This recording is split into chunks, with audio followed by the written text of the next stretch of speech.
Hello everyone, this is update for January 3, 2023, day 314 of the war and of the date update.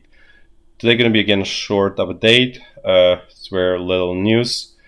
Nevertheless, I just wanted to provide a update just to kind of keep us sort of on the rails. So first, in terms of energy situation or strategic topics, price of natural gas in Europe went down to under 800 I think dollars or euros at this point, doesn't matter, per 1,000 cubic meters, which is, as you can imagine, pretty low, driven mostly by warm weather in Europe, and probably also alternative energy generation like wind and so on.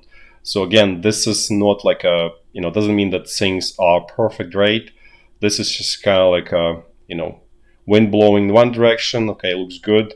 The wind blowing in different directions, things are going to deteriorate pretty quickly. So that's why this whole alternative energy system is not stable, you can't really build large industry on it, because the swings are extreme, very big and extreme. And so no like normal industrial sort of facilities or business can withstand those huge swings, which obviously, as we all understand, Europe, and I mean also UK in that bucket, is suffering from essentially deindustrialization, right? Because all of those energy intensive industries are moving elsewhere, including, for example, probably US as well.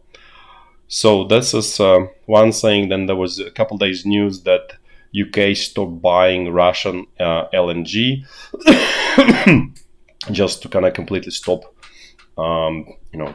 Russian energy purchases. Then Germany is doing similar with crude oil. So there is essentially no export of crude oil now through pipeline to Europe. Then through Ukraine natural gas, there is a pipeline that still goes through Ukraine. There is no Russian natural gas flows there. So last year, the throughput was 20 billion cubic meters, which is extremely low. Usually Ukraine would, the amount that would go through Ukraine, usually like 80 to 100 billion cubic meters. In 2021, it was 41, but it was already kind of going to the war. So again, and even that number is cumulating for entire year. Now the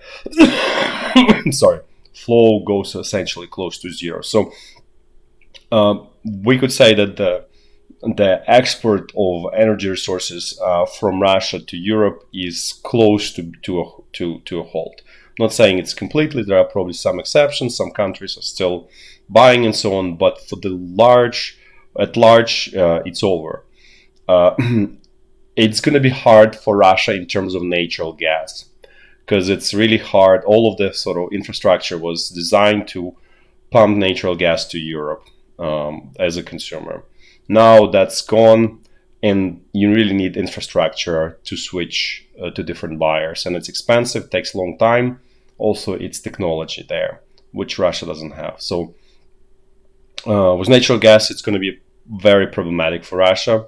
The only viable sort of approach is to convert everything into fertilizer, or you cannot do everything, but convert as much as you can into fertilizer, try to export fertilizer, but that is also kind of semi-block.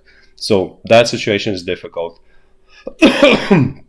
The only sort of viable and easy to export is crude oil, which probably Russia will try to that's how the Russia will try to survive, by exporting, cutting expenses basically, or printing more, unfunded currency, and basically, selling as much crude as possible. That's just in a nutshell what probably plan for Russia is.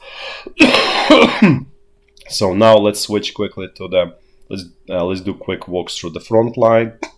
So we're gonna do it in a clockwise fashion, starting from very north, as I always do. So the situation along the state border is somewhat intense. There is exchange of both rocket strikes and artillery fire, and it's, as I said, on a higher level, not extremely intense, but it's definitely above average. Then let's move to the North Lugansk front line. Things here are also very similar, very stable. The only place where there is some active action is here on this road from Kupiansk to Svatove. Russian troops here are attacking, trying to push Ukrainian troops back closer to Kupiansk, but without success. The rest of it is more or less quiet, just exchange of artillery fire and some, reconnaissance groups, but essentially it's for now quiet. Now let's check the North Donbass front line. Since here somewhat relatively quiet, apparently Wagner mercenaries need to, how to say, basically kind of like prepare or capture territories, right? Sort of fortify it and kind of prepare for potential counteroffensive and so on. So basically they're regrouping, and that's probably the main focus what's going on here. Otherwise there are some attacks, but they're relatively sort of milder, as you can see, and a lot fewer in numbers. But all it means is just a temporarily sort of break after initial success yesterday, and then in a couple of days things will sort of ramp up for Wagner mercenaries. In the south of Bakhmut there were actually no attacks, only here where it looks like Russian troops are trying to start moving along this Donbass freshwater channel on the western side, but so far without success. Then let's check central Donbass front line.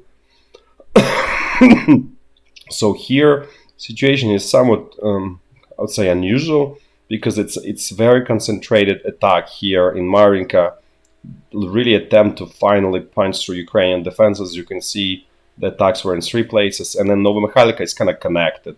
It's kind of like one big system here of defensive positions, and so apparently this is kind of attack to keep Ukrainian reserves sort of attached here, so Ukrainian troops cannot move reserves if they need it here. But so far everything here held. No breaches here, so things stay the same. But the more interesting part is that this northern part is completely quiet, which is very unusual. And then let's just finish with Zaporizhya front line. Things here are quiet, as you can see. There's nothing going on here. We'll see for how long it will stay that way. That's it for today. Thanks for watching, and until tomorrow, bye bye.